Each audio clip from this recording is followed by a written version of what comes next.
This video is part of an 11-part series that'll be going up on my channel for the next month and a bit, during which I'm going to lay out the top 10 players at every position, culminating in my second Top 100 NPB Players video.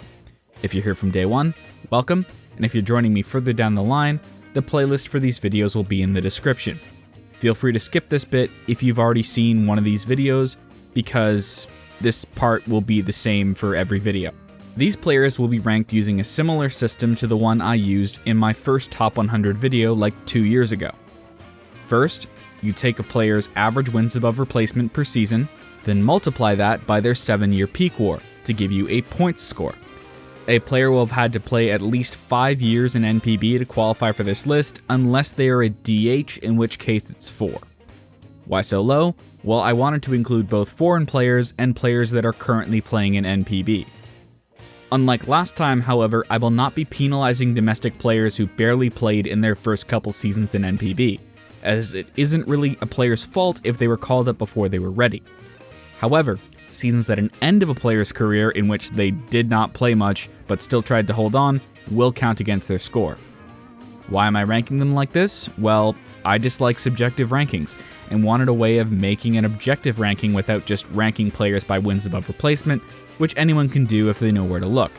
Speaking of, all the data from 1936 to 2022 comes courtesy of NPBstats.com, and anything from 2023 and 2024 comes from Deltagraphs. Both sites use the Fangraphs WAR model. With that formality out of the way, let's jump into it. The catcher is arguably the most important position in baseball, and I'm not just saying that because I used to play it. These are the field generals, the only player besides the pitcher who is involved in every play on the diamond. To excel as a catcher, you have to, by definition, be the smartest player on the diamond. You do just as much managing as the manager himself, something that makes the sheer number of catchers who became legendary managers make all the more sense. However, catching is hard. It chews up and spits out players like there's no tomorrow. There is arguably no position in baseball with as much roster churn and turnover as catching. This only makes those who are able to stand out at the position all the more special. These are the top 10 catchers in NPB history. Coming from a family that had been dentists for generations, Shigeru Fujio's father hoped that, like his older brothers, he would get a job in the medical industry. He did indeed end up becoming a surgeon, behind the plate. Despite growing up in Nishinomiya, the home of the Osaka Tigers and the Hankyu Braves, Fujio again decided to become the black sheep of his family when he threw his lot in with the Giants. At Naruo High School, Shigeru Fujio would be named the top high school catcher in the nation, and would get to live out his dream when he signed with the Giants in 1953. He'd be the Giants' starting catcher in 1955, and for the next 5 years he was one of the best catchers in NPB, while also spending some time in center field thanks to the emergence of Masahiko Mori. Fujio excelled both offensively and defensively, a rare combination for catchers at the time, especially Japanese catchers. In fact, his 1958 season would be the best season by any Central League catcher in the 1950s. Unfortunately, he's not remembered all that well because the Giants would lose 4 consecutive Japan Series finals to the Lions and Hawks, and wouldn't even make the big dance in 1960. Although he was made captain of the Giants in 1961, he was largely relegated to being a personal catcher thanks to Mori, but he would become Yoshiaki Ito's personal catcher when he took home the 1963 Sawamura Award. However, noticing the way the wind was turning, he would retire after the 1964 season at just 30 years old. The year before, the Giants won 9 consecutive titles. Born in the rural town of Tojo, Hiroshima Prefecture, Motonobu Tanishige first burst onto the scene in junior high as one of the best young catchers in the nation. However, a failed entrance exam meant he couldn't stay local, and he'd have to attend Gogawa High School in Shimane.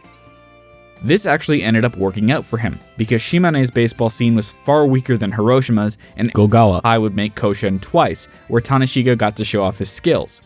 This got him taken in the first round of the 1988 NPB draft by the Yokohama Taiyo Whales.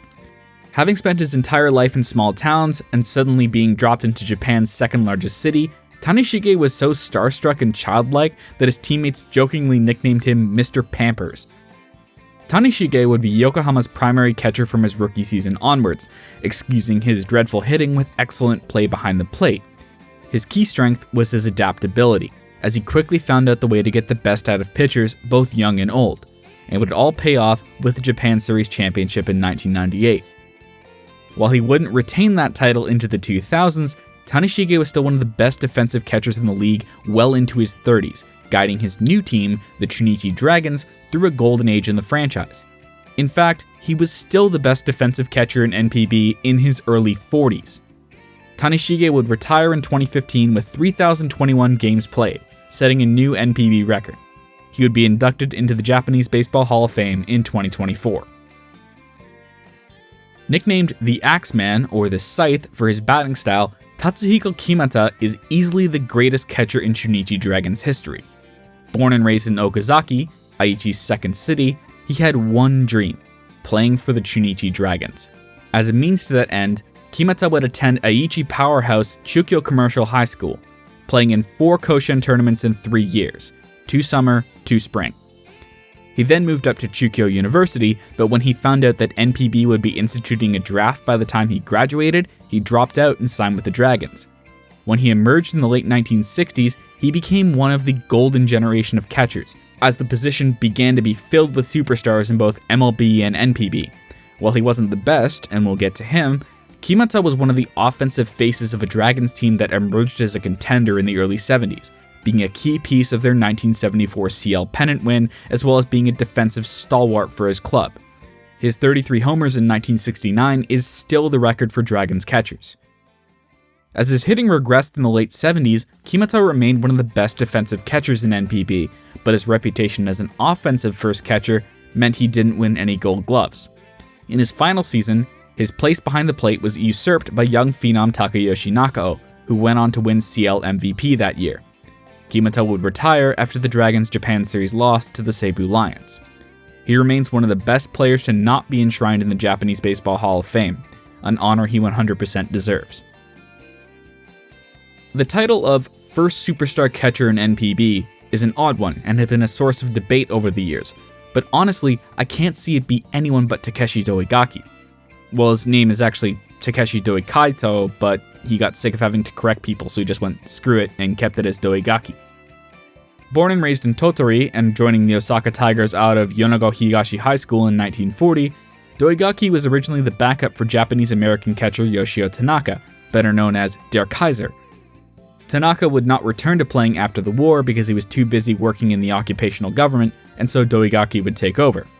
Using the lessons he learned from the Kaiser, as well as late Giants catcher Masaki Yoshihara, Doigaki would dominate the 1940s with the dynamite-era Osaka Tigers. This included 4 consecutive 5-war campaigns post-war, during which Doigaki was unanimously considered the best offensive and defensive catcher in the league.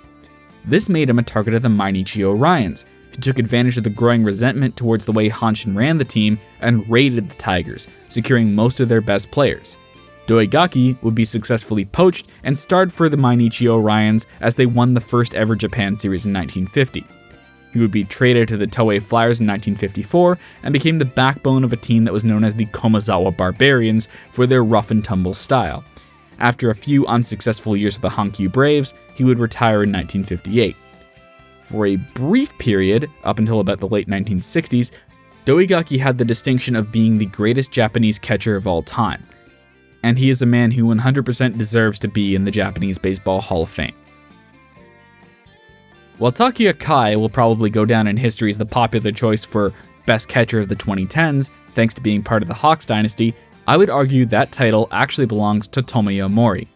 Hailing from the Osaka suburb of Sakai and starring for the Oryx Buffaloes U12 squad where he won the 2007 Konami Junior Tournament, Mori was a no-brainer target for the dominant Osaka Toin, forming a battery with Shintaro Fujinami. This got him drafted in the first round of the 2013 draft by the Saitama Seibu Lions. Even as a teenager, he would captivate Lions fans with his power hitting, his unique batting style, and his excellent work behind the plate, and as the Lions got better, he did too. In 2019, he would win Pacific League MVP thanks to a brilliant campaign on both sides of the ball, which saw him win the Best 9 and batting title, as well as put up 7.7 WAR. He'd then go on to put up another 7-war campaign in 2021, As the lines trended downward, in 2023, Mori decided to return home and join his boyhood club, the Oryx Buffaloes. Replacing the departed Masataka Yoshida, Mori had another MVP caliber season, putting up a 167 WRC+ and forming a weird 3-man catching and first base platoon. Mori remains one of the faces of the Buffaloes, and he's still only 29 years old. He's easily on a Hall of Fame trajectory and just might put himself into the conversation as a top 5 catcher of all time. For the longest time, there was a stigma in Japanese baseball surrounding players who wore glasses, especially catchers. While, yes, plenty of players in the past had worn them, including 1950 PL MVP Kaoru Beto, it was thought that the game had progressed to the point where those players had been left behind. Atsuya Furuta changed all that. Born in Kawanishi and growing up a die-hard Hankyu Braves fan, Furuta went undrafted out of both Kawanishi Meiho High School and Ritsumeikan University thanks to his glasses. He would end up playing corporate ball for Toyota and had such a dominant campaign in 1988 that teams couldn't afford to ignore him anymore. He would be grabbed by the Yakult Swallows in the second round of the 1989 draft and immediately slotted in as their starting catcher. By 1991, he was the best catcher in NPB by a wide margin. And in 1992, he put up the best season by a CL catcher ever. Furuta was a cornerstone of the 1990s Swallows dynasty, picking up CL MVP in 1993 and 1997, and solidifying his reputation as one of the best defensive catchers ever, winning multiple gold gloves that probably should have gone to Motonobu Tanishige. His career in the 90s mirrored the dynasty, as his best seasons were all marked by pennants. Multiple Japan Series championships would end in his glove. In fact, his tactical ability is widely credited with blunting the dominant offense of the Kintetsu Buffaloes in the 2001 Japan Series. Furuta was smart and authoritative both on and off the field, well, most of the time, and he channeled that into leading players through the merger crisis of 2004. He would be inducted into the Japanese Baseball Hall of Fame in 2015. A Kyushu boy through and through, Kenji Jojima was born and raised in Sasebo, Nagasaki, and attended Beppu University High School in Oita Prefecture. Jojima would end up ruffling a lot of feathers when he declared for the 1994 NPB draft after committing to Komazawa University.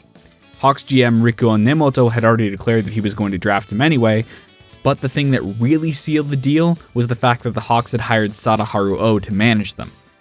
Jojima had wanted to play pro baseball since he watched Oh's retirement ceremony as a 4-year-old, and getting to play for the King made it all worth it. Jojima would emerge as the Hawks' primary catcher in 1997 and would be instrumental in leading them to their 1999 Japan Series championship, the club's first in over 30 years.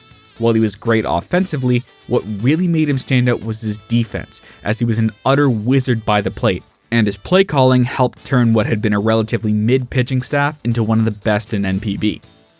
After another Japan Series championship in 2003, a year in which he'd taken home PL MVP and a 5th consecutive Gold Glove, he would set his sights on MLB, leaving for the Mariners as a free agent in 2006.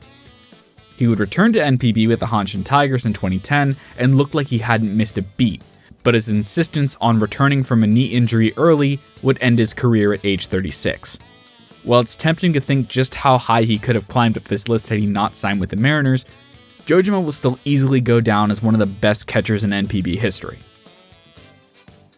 The title of Best NPB Catcher of the 2000s is one that really has no ambiguity to it. It's Shinosuke Abe, by a large margin. Born and raised on the Chiba-Tokyo border, Abe is the godson of Hall of Famer Masayuki Kakefu, a close friend of his father's from high school. The Chunichi Dragons wanted Abe out of high school, but by then he'd committed to Chuo University. He helped Chuo go from a D2 school to a D1 school, building his stock even more. After representing Japan at the 2000 Sydney Olympics, Abe would use his reverse nomination in the 2000 draft to join the Yomiuri Giants, despite growing up a die-hard Hanshin Tigers fan.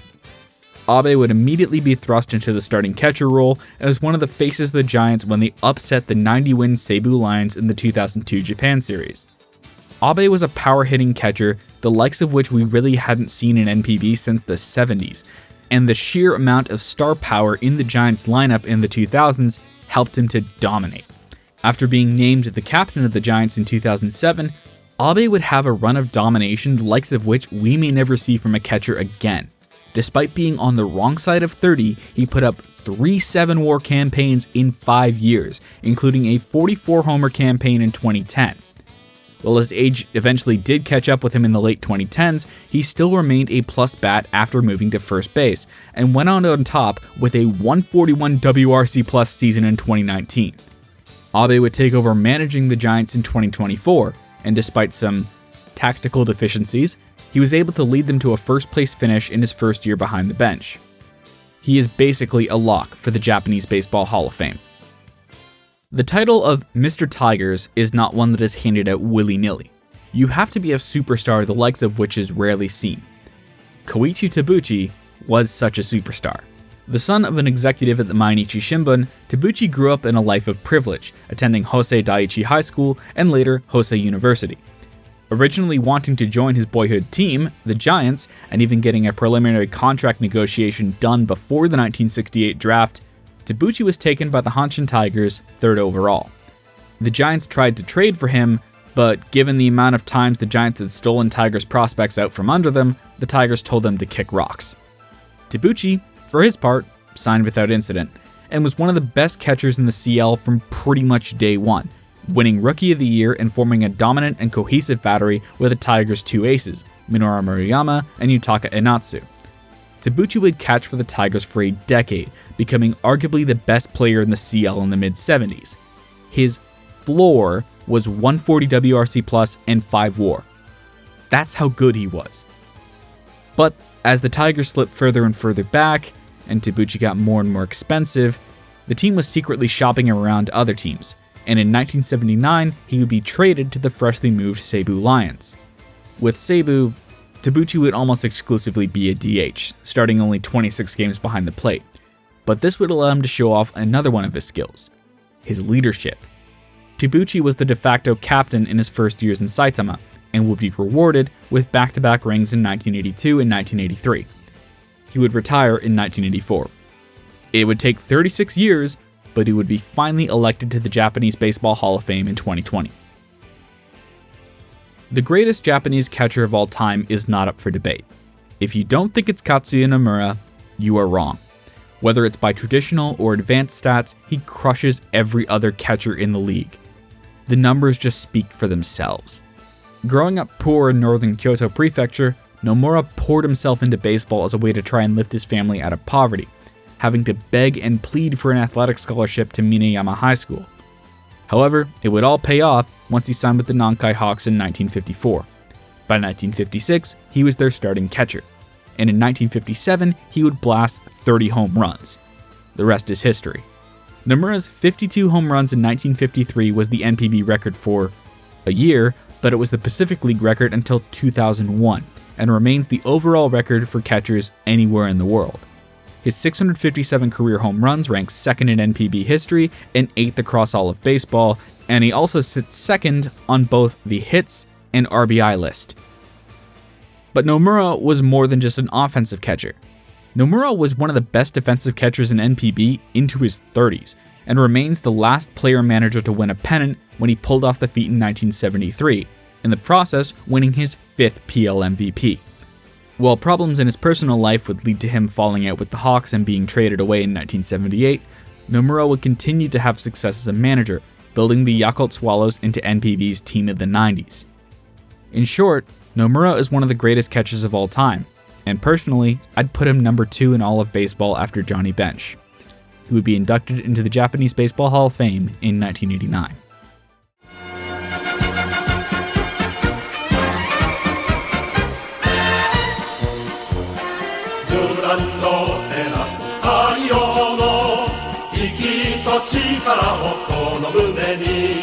Yaku ni 生きて夢を追って何かにフォーカス